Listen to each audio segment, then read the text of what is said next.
మీకు గుర్తుండే ఉంటుంది. ఒకసారి అప్పట్లో పవన్ కళ్యాణ్ గారు రాజధాని రైతులకి మద్దతు కోసం రాజధాని ప్రాంత గ్రామాల్లో పర్యటించి రచ్చబండ మీద కూర్చొని వారికి మద్దతు ప్రకటించిన సన్నివేశం, సందర్భం మీకు గుర్తుండే ఉంటుంది. ఒకసారి విజువలైజ్ చేసుకుంటే రేపు పొద్దున ప్రతిపాదిస్తున్నా, ఏదో కన్ఫర్మ్ అయిందని నేను అంటలేదండి. ఎందుకంటే అనుకూల మీడియాలో కథనాలు వస్తున్నాయంటే దానికి సంబంధించిన గ్రౌండ్ వర్క్ ఆల్రెడీ వెనకాల నడిచి ఉంటుంది. అండ్ ఆల్రెడీ పౌర విమానయాన శాఖ మంత్రికి, ఆ మినిస్ట్రీకి గవర్నమెంట్ ఆఫ్ ఆంధ్రప్రదేశ్ నుంచి ఒక లెటర్ వెళ్ళింది, రిక్వెస్ట్ లెటర్. అంతర్జాతీయ విమానాశ్రయాన్ని మేము ప్రతిపాదిస్తున్నాం, దీనికి సంబంధించి భూసేకరణ కూడా దానికి గ్రౌండ్ వర్క్ నడుస్తోంది. మాకు ఒక green field international airport like శంషాబాద్లో వచ్చింది చూడండి, అలాంటిది ఇప్పుడు సేకరించబోయే 30,000 ఎకరాల భూములు సేకరించబోయే ప్రాంతంలో వస్తున్నాయి. బహుశా అది మీ పెట్టుబడి కావచ్చు, తప్పేం లేదు. ప్రభుత్వాలు మరి రెవెన్యూ సృష్టించుకోవడానికి పెట్టుబడి పెట్టి, లేకపోతే మేము ఇంత రెవెన్యూ సృష్టిస్తాము అని చెప్పి ప్రపంచ బ్యాంక్ దగ్గరకో అంతర్జాతీయ ఆర్థిక సంస్థల దగ్గరకో వెళ్ళాల్సినప్పుడు ఇలాంటి సేకరణలు, లేకపోతే ల్యాండ్ పూలింగ్లు ఇవన్నీ చేయాలి. బట్ అనుబంధంగా దానికి ప్యారలల్గా నేను చెప్తున్నాను 2 అంశాలు. ఇక్కడ మళ్ళీ ఇంకొక 40,000 మందో 50,000 మంది రైతులు సాగాలకు సిద్ధం కావాలి. అండ్ మళ్ళీ రియాల్టర్లందరూ పెద్ద పెద్ద రెక్కలు కట్టుకొని వాళ్తారు, వల్చర్స్ మాదిరి వాళ్తారు. అవునా కదా? సార్, ముందుగా మీకు అలాగే 99 ప్రేక్షకులకి, ప్యానెల్లో ఉన్న పెద్దలందరికీ నమస్కారం అండి.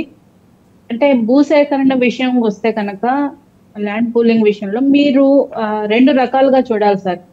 దీన్ని మొత్తాన్ని ఒకే కేటగిరీ కింద చేసేసి జనరలైజ్ చేయలేం మనం. ఎందుకంటే రైతులు వాళ్ళంతటా వాళ్ళు స్వచ్ఛందంగా భూములు ఇచ్చేవాళ్ళు కొంతమంది ఉంటారు. ప్రభుత్వం బలవంతంగా భూసేకరణకు మాత్రం అప్పుడు ఇప్పుడు కూడా పవన్ కళ్యాణ్ గారు కానీ జనసేన పార్టీ కానీ వ్యతిరేకం. ఎవరి దగ్గర కూడా ప్రభుత్వం బలవంతంగా భూములు అయితే తీసుకోదు. మనం గతంలో చూసాం. అంటే కొంతమంది రైతులు 2015లో పెదపరిమి కానీ, అలాగే హరిశ్చంద్రపురం కానీ, అటువంటి గ్రామాల నుంచి కొంతమంది రైతులందరూ కలిసి వచ్చి అప్పట్లో ప్రభుత్వం దగ్గరకు వచ్చి, మా గ్రామాల్లోని భూములు మేము స్వచ్ఛందంగా ప్రభుత్వం కోసం ఇవ్వాలనుకుంటున్నాం, రాజధాని కోసం తీసుకోండి అని చెప్పి విజ్ఞప్తి చేయడం జరిగింది. అలాగే ఇప్పుడు కూడా వాళ్ళంతట వాళ్ళు స్వచ్ఛందంగా వచ్చిన వాళ్ళు కానీ, ప్రభుత్వం ఇచ్చే రేటుకి వాళ్ళకి ఇష్టపడి భూములు, అంటే ఎటువంటి బలవంతాలు లేకుండా భూములు ఇవ్వడానికి సిద్ధపడే రైతుల దగ్గర మాత్రమే సేకరించడం జరుగుతుంది. ఎవరి దగ్గర నుంచి బలవంతంగా లాక్కునే పరిస్థితులు అయితే లేవు. అటువంటి పరిస్థితులు వస్తే ప్రజల నుంచి తీవ్ర వ్యతిరేకత వస్తుంది.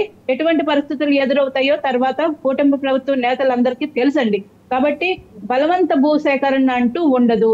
అలాగే ఇప్పుడు ఇంటర్నేషనల్ ఎయిర్పోర్ట్ వస్తే మనం శంషాబాద్ లో ఎలా అయితే అక్కడున్న భూములకు వాల్యూ పెరిగిందో, అక్కడ రెవెన్యూ జనరేట్ అయిందో, విదేశాల నుంచి వచ్చే వ్యాపారస్తులు కానీ, దిగ్గజ సంస్థలు కానీ, వారి ప్రతినిధులు కానీ రావడానికి పోవడానికి వాళ్ళకి వీలుగా అవకాశంగా ఉండి, ఎటువంటి అంటే పరిస్థితులు బాగుండి అక్కడ వాళ్ళకి అన్ని అవకాశాలు ఉండి సానుకూలంగా ఉంటే పెద్ద పెద్ద సంస్థలు వస్తాయి, సాఫ్ట్వేర్ సంస్థలు వస్తాయి, అభివృద్ధి చెందుతుంది. ఆ విధంగా ఆలోచన చేసి ప్రభుత్వం అమరావతిలో ఇంటర్నేషనల్ ఎయిర్పోర్ట్ కట్టాలనుకోవడం నిజంగా శుభపరిణామం.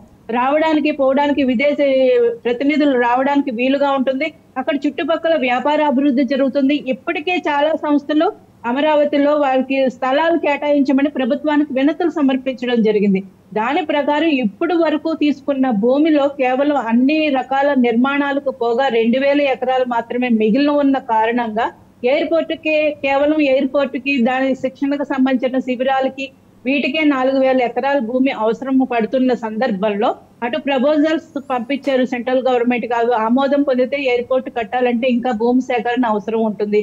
అలాగే ఇంకా మిగిలిన స్టార్ట్అప్ ఇన్క్యుబులేటర్స్ కానీ, హబ్స్ ఏవైతే ఉన్నాయో అవన్నిటికీ కానీ, లాజిస్టిక్స్ కానీ, వీటన్నిటికీ కూడా ప్రభుత్వం ఆలోచనలు చేస్తుంది. అంతేకాకుండా సుదీర్ఘమైన తీర ప్రాంతం ఉన్న ఆంధ్రప్రదేశ్ ని ఇంపోర్ట్ ఎక్స్పోర్ట్స్ కోసం ఉపయోగించుకోవాలనే ఆలోచనలో, అలాగే టూరిజం పెంపొందించుకోవాలన్న ఆలోచనలో ప్రభుత్వం ముందుకెళ్తుంది. కాబట్టి దానికి అవసరంగా అనుగుణంగా రైతుల దగ్గర నుంచి స్వచ్ఛందంగా ముందుకు వచ్చిన వాళ్ళు కానీ, వాళ్ళకి సరిపడిన రేటు, అంటే బయట మార్కెట్ రేటు కంటే ప్రభుత్వం దగ్గర నుంచి మంచి రేటు వస్తే రైతులు వాళ్ళంతటి వాళ్ళు ఇవ్వడం కానీ, అలాగా కొంచెం కొంచెం సేకరించుకుంటూ వెళ్తారు. కానీ ఎవరి దగ్గర నుంచి ల్యాండ్ పూలింగ్ చేసేసి బలవంతంగా లాక్కునే పరిస్థితులు అయితే రావు.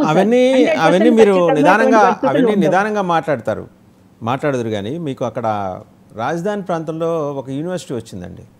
సాయంత్రం 6 దాటి అక్కడికి వెళ్ళటానికి, లేకపోతే అక్కడి నుంచి బయటికి రావడానికి ఈ రోజుకి ప్రాపర్గా ఎలక్ట్రిసిటీ ఫెసిలిటీ లేదు అండ్ రోడ్డు సౌకర్యం లేదు అండ్ నీరుకొండ చుట్టుపక్కల ప్రాంతాల్లో ఇవాళకి ఇబ్బందులు ఉన్నాయి.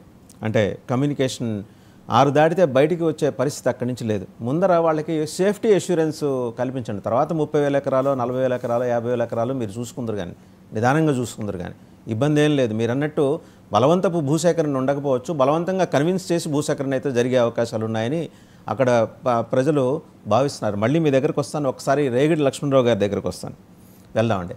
లక్ష్మణరావు గారు ఏంటండి, మీరు ఎలాగూ చేయలేదు, 3 రాజధానులు అన్నారు, ఉన్న వ్యవస్థని ధ్వంసం చేసి వెళ్ళిపోయారు.